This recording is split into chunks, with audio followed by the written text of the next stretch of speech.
Good morning बेटा। आज हम आपका चैप्टर पढ़ेंगे जो आपकी ज्योग्राफी का लास्ट चैप्टर है आज ये भूगोल का। और इस चैप्टर का नाम है राष्ट्रीय अर्थव्यवस्था की जीवन रेखा। यानी कि हमारे देश की जो अर्थव्यवस्था है उसको चलाने वाली जो मेन ये कहें कि उसको उसकी जीवन रेखा उस चीज़ को कहा जाता है। जैसे किसी चीज़ को देश को जिसके बिना किसी देश का विकास करना मुश्किल होता है। ठीक है, तो आज हम इसके अंदर पढ़ेंगे चार जो इसमें वे बता रखे हैं, यानी कि स्पोर्ट्स के जो चार वे बता रखे हैं हम उसके बारे में आज इसमें पढ़ेंगे। तो हमारा जो पहला है ट्रांसपोर्ट के जो चार वे हैं इसमें है पहला हमारा, जिसमें देखो परिवहन के साधन जो बता रखे हैं। परिवहन के साधन में आता है स्थल मार्ग, जल मार्ग और कौन सा आता है वायु मार्ग। स्थल मार्ग के अंदर देखो हम सबसे पहले पढ़ेंगे सड़क। स्थल मार्ग में क्या आते हैं, सड़कें आती हैं, रेल मार्ग आता है और पाइपलाइन। इनकी जो ज़मीन के ऊपर इनकी सड़कें जो ज़मीन पे बनाई जाती हैं, जो रेल की लाइन वो ज़मीन पे बिछाई जाती हैं, पाइपलाइन है जो ज़मीन के नीचे गाड़ कर ले जाई जाती हैं। ठीक है, दूसरा हमारा क्या है, दूसरा हमारा जल परिवहन। जल परिवहन में आएगा आंतरिक जल परिवहन और समुद्री जल परिवहन। आंतरिक जल परिवहन में वो जो हमारे देश के अंदर जो नदी झीलों के द्वारा जो नौका झीलों में नौकाओं के द्वारा या छोटी जो पानी वाली जहाज होती है उसके द्वारा जो यातायात की या परिवहन की जो सुविधा मुहैया कराई जाती है वो आंतरिक जल परिवहन में आती है। समुद्री जल परिवहन में कौन सा आता है, यानी कि अंतर्राष्ट्रीय एक देश से दूसरे देश के बीच में जो व्यापार और यात्रियों के लिए जो परिवहन किया जाता है वो समुद्री अंतर्राष्ट्रीय जल परिवहन में आता है। तीसरा क्या है, वायुवे। इसमें यानी कि एयरवे इनकी वायु परिवहन। इसमें क्या होता है, इसमें भी दो प्रकार के होते हैं। पहला घरेलू विमान सेवा और दूसरी अंतर्राष्ट्रीय विमान सेवा।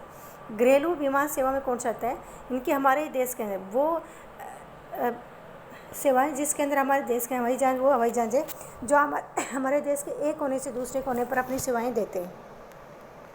ठीक है, उसके बाद में अंतर्राष्ट्रीय विमान सेवा। अंतर्राष्ट्रीय विमान सेवा कहते हैं कि हमारे देश के अलावा दूसरे देशों में जो हमारी हवाई जहाज जाती हैं, हमारे एयरप्लेन जाते हैं जिससे यात्रियों को लाया ले जाया जाता है वो अंतर्राष्ट्रीय में होते हैं, इंटरनेशनल एयरवे। ठीक है, तो हम सबसे पहले इसमें क्या पढ़ेंगे, हमारा है सबसे पहला है हम स्थल परिवहन। स्थल परिवहन में हम सबसे पहले क्या पढ़ेंगे, सड़कों के बारे में।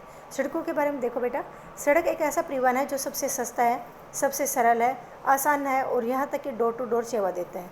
अगर हम सड़क परिवहन की बात करें तो दुनिया में सर्वाधिक सड़क परिवहन में हमारा देश का नाम आता है।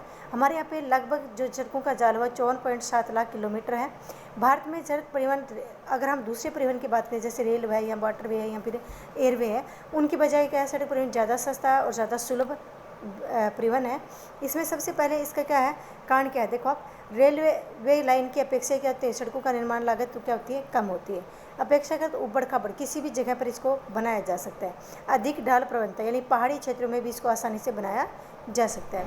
अपेक्षाकृत कम व्यक्तियों और कम वस्तुओं या कम दूरी के लिए सबसे ज़्यादा कम खर्चीला है, इसलिए भी ज़्यादा सुविधाजनक है। ये घर से घर यानी कि डोर टू डोर सेवाएं देता है। इस वजह से भी क्या है कि इसको सामान को लाने ले जाने उतारने चढ़ाने के जो लागत है वो भी कम हो जाती है। सड़क परिवहन अन्य परिवहन साधनों के उपयोग में एक कड़ी का काम भी करता है, क्योंकि रेलवे स्टेशन तक वायु व समुद्री पतनों तक क्या करता है, ये एक दूसरे को जोड़ने का काम करता है। ये तो था सड़क परिवहन के लाभ। यहाँ सड़क परिवहन को ज़्यादा अच्छा परिवहन क्यों कहा जाता है या रेलवे की बजाय सड़क परिवहन को क्यों अच्छा समझा जाता है, ये तो उसके पॉइंट थे। अब है सड़क सुरंग चतुर्भुज, इनकी सड़क परिवहन के अंदर आता है। बेटा ये क्या है कि भारत सरकार ने दिल्ली, कोलकाता, चेन्नई इनकी तीन हमारे देश की 4 मेगा सिटी हैं, दिल्ली, कोलकाता, चेन्नई या बम्बई। ठीक है, इनको आपस में जोड़ने के लिए हमारे यहाँ पे क्या किया गया है कि इसको क्या किया गया है कि सुरंग चतुर्भुज बनाया गया है। ये आपको इस मैप में देखिए, ये आपकी दिल्ली है, ये आपका क्या है मुंबई है और ये क्या है चेन्नई और कोलकाता। ठीक है, ये हमारे देश की क्या है 4 मेगा सिटी। इन 4 मेगा सिटी को जोड़ने के लिए भारत सरकार ने 6 लेन का एक हाईवे बनाया गया है। 6 लेन का हाईवे मतलब 3 लेन जाने के लिए और 3 लेन आने के लिए, अप और डाउन के लिए।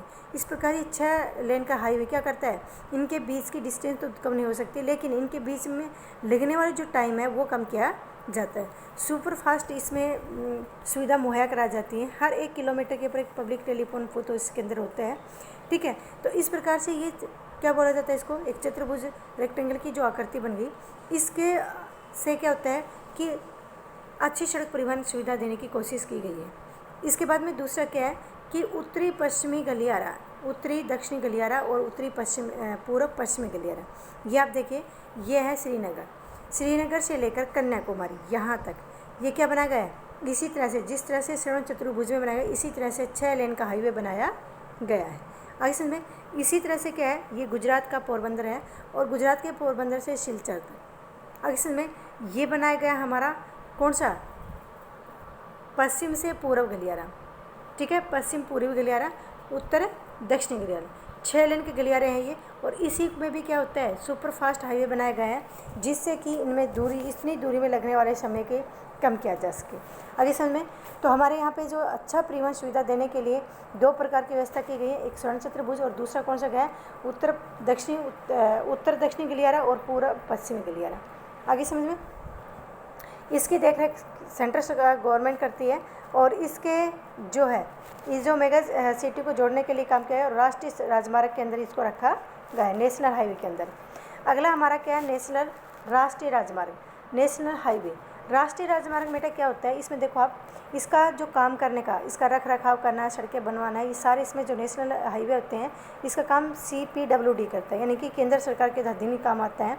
और इसमें क्या किया गया है, खास करके इस हाईवे को दिल्ली से जोड़ा गया है, यानी कि हमारे देश की राजधानी दिल्ली है, दिल्ली को अन्य दूसरे जो स्टेट हैं, दूसरे जो राज्य हैं, उन राज्यों की जो कैपिटल है, जो राजधानी है, उसको दिल्ली से जोड़ने के लिए ये हाईवे बनाए गए हैं, ठीक है। इसी हाईवे के अंदर क्या आता है, हमारा दिल्ली से अमृतसर के मध्य ऐतिहासिक शेरशाह सूरी राष्ट्रीय राजमार्ग आते हैं, ठीक है। ये राष्ट्रीय राजमार्ग 1 और राष्ट्रीय राजमार्ग 2 है, जो कि अमृतसर से दिल्ली और दिल्ली से कोलकाता के लिए बनाया गया है। लेकिन आज के टाइम में इसको वापस क्या कर दिया है, इसका नाम शेरशाह सूरी जो मार्ग है वही ट्रंक रोड के नाम, शेरशाह सूरी ट्रंक रोड के नाम से वापस रख दिए गए हैं, ठीक है। उसके बाद में आता है हमारा स्टेट हाईवे, राज्य राजमार्ग। स्टेट हाईवे में क्या आता है, राज्यों की राजधानियों को जिला मुख्यालय से जोड़ने वाली सड़कें बनाई जाती हैं, यानी कि आपका मान लो कि आपका स्टेट है राजस्थान, राजस्थान की जो राजधानी है वो क्या है, जयपुर है, और जयपुर से 33 जितने डिस्ट्रिक्ट हैं, राजस्थान के ज़िले हैं, उनको जयपुर से जोड़ने के लिए ये राज्य स्टेट हाईवे बनाया गया है, ठीक है। इसका जो निर्माण का काम है, इसका रख रखाव का जो काम है, उसके जो रिस्पॉन्सिबिलिटी बनती है वो PWD की बनती है। अगला है जिला मार्ग। जिला मार्ग में क्या होता है बेटा, जिस तरह से हमने देखा कि नेशनल हाईवे है, स्टेट हाईवे है, इसी तरह से जो डिस्ट्रिक्ट हाईवे है, डिस्ट्रिक्ट रोड है, ये इसके लिए होता है, ये खास करके जिलों के द्वारा, यानी कि जिलों के कलेक्टर के अंडर में काम आता है, इसके अंदर आता है। और ज़िले को, यानी कि आपका ज़िला क्या है, झुंझुनू है, तो झुंझुनू ज़िले की जितनी भी तहसील है, नवलगढ़ है, खेतड़ी है, बुहाना है, जितनी भी इसकी तहसील है, इन तहसीलों को झुंझुनू से जोड़ने के लिए जो रोड बनाए गए हैं उसको जिला मार्ग के अंदर रखा जाता है। इसके रख रखाव का काम खास करके जिला जो है प्रशासन के अंदर आता है। अन्य सड़कों में देखिए बेटा, अन्य सड़कों में कौन से आते हैं, इसमें आते हैं ऐसे गांव जो कि मुख्य सड़क से अंदर पड़ते हैं, यानी कि अप्रोच पड़ते हैं, उन गांवों को मुख्य सड़कों से जोड़ने के लिए ये रोड बनाए गए हैं। और ये रोड खास करके आते हैं प्रधानमंत्री ग्रामीण सड़क योजना के अंदर, यानी कि 2000 में, किस टाइम में, 2000 में, जब हमारे देश के प्रधानमंत्री अटल बिहारी जी, अटल जी जिस टाइम हमारे देश के प्रधानमंत्री थे, उन्होंने उस टाइम में इस योजना को लागू किया था। कौन सा, प्रधानमंत्री ग्रामीण सड़क योजना। आगे शॉर्ट क्वेश्चन आपका बनता है कि प्रधानमंत्री ग्रामीण सड़क योजना की शुरुआत कब हुई थी, 2000 में, सन 2000 में हुई थी। इसकी शुरुआत करने वाले कौन थे, अटल जी, अटल बिहारी वाजपेयी हमारे प्रधानमंत्री थे। तो ये सड़कें क्या करती है, खास करके छोटे गाँवों को, या ऐसे गाँव जो कि मुख्य सड़कों से 2 किलोमीटर अंदर की साइड पड़ते हैं, उन गाँवों को वहाँ तक जोड़ना। इसमें पक्की और कच्ची दोनों प्रकार की सड़कें आती हैं। अगला सीमांत सड़कें। देखो सीमांत सड़कें कौन से होते हैं, जो इंटरनेशनल हाईवे भी बोलते हैं, सॉरी इसको बोलते हैं अंतर्राष्ट्रीय जो सीमा, इंटरनेशनल जो बाउंड्री हमारे देश की लगती है, जैसे पाकिस्तान के साथ में लगती है, जैसे चीन के साथ में, चाइना के साथ लगती है, बांग्लादेश के साथ लगती है, भूटान के साथ हमारी जो लगती है, वहाँ पे खास करके चाइना और पाकिस्तान के साथ सीमा जो लगती है, उनके ऊपर अक्सर तनाव बना रहता है। और उस टाइम क्या होता है, अक्सर हमारी आर्मी को वहाँ पर तैनात रखा जाता है। तो आर्मी को वहाँ तक रसद और हथियार पहुंचाने के लिए मुख्य जो वाहनों को, परिवहन के साधनों को आने जाने के लिए जो सड़कें बनाई गई हैं, उनको सीमांत सड़कें के नाम से जाना जाता है। ये इसका संगठन, सीमांत सड़कों का संगठन जो बनाया गया था वो 1960 में बनाया गया था। ये हो गया आपकी सड़क निर्माण में प्रयुक्त पदार्थ के आधार पर भी सड़कों को कच्ची या पक्की सड़कों में वर्गीकृत किया जाता है। पक्की सड़कें सीमेंटेड, कंक्रीट व तारकोल द्वारा बनाई जाती हैं। ये 12 सड़कें होती हैं। कच्ची सड़कें वर्षा ऋतु में क्या होती हैं, अनुपयुक्त होती हैं, क्योंकि मिट्टी से बनती है और वो ज़्यादातर खराब हो जाती हैं। आगे हमारा दूसरा क्या है, रेलवे। देखो रेल परिवहन के बारे में क्या है, रेल परिवहन अगर हम बात करें तो हमारे देश में रेलों की जो शुरुआत की गई थी सबसे पहले कब की गई थी, वो की गई थी 1853 में, मुंबई से थाने। और कितना टोटल जो थी वो 34 किलोमीटर, टोटल जो दूरी थी वो कितनी थी, 34 किलोमीटर। 1853 में पहली रेलगाड़ी हमारे देश में चलाई गई थी, कहाँ से, मुंबई से थाने के बीच में। और जो टोटल जो उनके बीच की जो डिस्टेंस थी, जो दूरी थी, वो कितनी थी, 34 किलोमीटर थी। ठीक है, आज के टाइम में अगर हम बात करें तो रेलों का संगल जाल हमारे देश में बिछा हुआ है। हमारे यहाँ पे कुल जो रेलवे जोन है, यहाँ रेलवे जो मंडल हैं वो कितने हैं, 16 हैं। वैसे अब 17 हो चुके हैं, तो 16 रेलवे जोन है। आपकी इस बुक में अगर 16 ही है तो आप NCERT के अकॉर्डिंग ही चलिए, आगे 17 ना करके 16 ही आंसर कीजिए। आगे समझ में, इसके मुख्यालय अलग अलग क्षेत्रों में अलग अलग बनाए गए हैं। ठीक है, अगर हम रेलवे की बात करते हैं तो हमारे देश में जो रेलवे का जो जाल है वो कहाँ बिछाया गया है, खास करके उत्तरी भारत में। उत्तरी भारत में कौन कौन रहते हैं, उत्तरी भारत में यूपी, उत्तरी भारत में आता है यूपी, MP, राजस्थान, पंजाब, हरियाणा और ये जो स्टेट का ऊपरी जो स्टेट आते हैं ये उत्तरी भारत में आते हैं। ये बिल्कुल प्लेन और मैदानी इलाके हैं। तो यहाँ पे क्या जनसंख्या अधिक है, कृषि उत्पादन अच्छा होता है, यहाँ पे ये कहें कि उद्योग इंडस्ट्री अच्छी उत्पादित लगी हुई है। इस वजह से इस क्षेत्र में रेलों को की बिछाना आसान होता है, रेल की लाइन बिछाना आसान होता है। अधिक जनसंख्या की वजह से यातायात की अधिक सुविधा की जरूरत होती है माल ढुलाई के लिए। या फिर अगर दूसरी चीज़ों को देखें तो सबसे ज़्यादा उपयुक्त जिसके रेलवे के लिए है वो उत्तरी भारत माना जाता है। इसके अलावा ऐसी बहुत सारी जगह हैं जहाँ रेलों को की लाइन बिछाई गई हैं। खास करके अगर हम बात करते हैं जम्मू कश्मीर में, हम जम्मू से लेकर कटरा तक भी लाइन बिछाई जा चुकी है, ट्रेन चलाई जा चुकी है। पहाड़ी इलाकों में भी कोशिश की जाती है कि फ्लाईओवर वगैरह से बढ़ा के पुल वगैरह ब्रिज बनाकर ट्रेन चलाई जाए, या फिर कई नदियों के ऊपर भी ब्रिज बनाकर वहाँ पे भी ट्रेन चलाई जाती है। लेकिन इतना आसान नहीं होता, उन जगहों पे बहुत ज़्यादा खर्चा भी आता है और बहुत ज़्यादा खतरे की भी संभावना बनी रहती है। ठीक है, और अगर हम रेलवे की बात करते हैं तो हमारे देश काफ़ी विकसित हो चुका है रेलवे में, क्योंकि अगर हम कोंकण तट की बात करते हैं, राजस्थान जैसे रेगिस्तान की बात करते हैं, जम्मू कश्मीर जैसे हिमालय क्षेत्र की बात करते हैं, गुजरात के दलदली क्षेत्र, मध्य प्रदेश के जो गहरे जंगल हैं, छत्तीसगढ़, उड़ीसा में, झारखंड में भी लाइन बिछाई जा चुकी है। यहाँ कर कोंकण गोवा से लेकर और महाराष्ट्र और गोवा के बीच में जो कोंकण तट पड़ता है, जो काफ़ी दलदली ज़मीन है, वहाँ पे भी रेल की लाइनें बिछाई जा चुकी हैं। तो इस तरह से हम कह सकते हैं कि हमारे देश में रेल परिवहन बहुत ही अच्छी मतलब स्थिति में है, और यहाँ तक कि हर क्षेत्र में हर जगह रेल की लाइनें बिछाई जा चुकी हैं। ठीक है, अगला आता है पाइपलाइन। देखो पाइपलाइन किसको कहते हैं, पाइपलाइन होती है जो ज़मीन के अंदर गाड़ कर, यहाँ ज़मीन के ऊपर बिछाकर पाइपों को बिछाकर जिसमें पानी, तेल या गैस की सप्लाई की जाती है। ये सबसे सस्ता माना जाता है ये परिवहन के लिए, क्योंकि इसमें कोई खर्चा नहीं होता है। एक बार पाइपलाइन को बिछा दिया उसके बाद में उसमें किसी तरह का कोई खर्चा नहीं होता है, या फिर उसमें नई किसी तरह के ऊर्जा के संसाधन की जरूरत होती है। लेकिन सबसे बड़ी इसकी समस्या होती है कि पाइपलाइन को बिछाने के बाद में अगर कहीं से वो लीक हो जाती है, पाइपलाइन कट जाती है, तो फिर कहाँ से वो हो रही है इसको देखना बहुत मुश्किल हो जाता है, और पूरी पाइपलाइन को उखाड़ना बहुत ही मतलब मुश्किल काम होता है।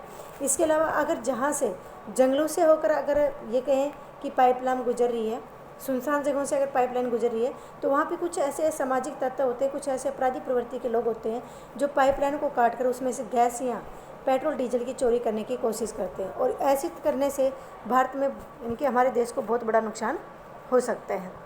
ठीक है, तो इस तरह से हमने क्या बोला पाइपलाइन के बारे में।